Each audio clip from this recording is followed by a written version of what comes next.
नबी करीम सल्लल्लाहु अलैहि वसल्लम ने इरशाद फरमाया कि क्या मैं तुम्हें जन्नती औरतों के बारे में ना बताऊं? तो हमने कहा कि या रसूल अल्लाह, आप इरशाद फरमाइए। तो नबी पाक सल्लल्लाहु अलैहि वसल्लम ने इरशाद फरमाया कि पहली वो औरत जिसकी मोहब्बत, जिसका चैन उसके शौहर से जुड़ा हो। दूसरी वो औरत जो ज़्यादा बच्चे जनने वाली हो।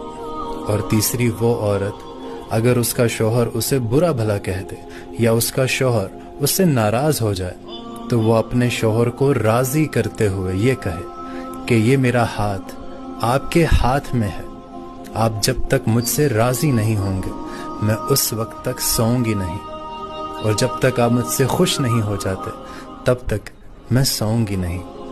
ये तीनों औरतें जन्नती हैं।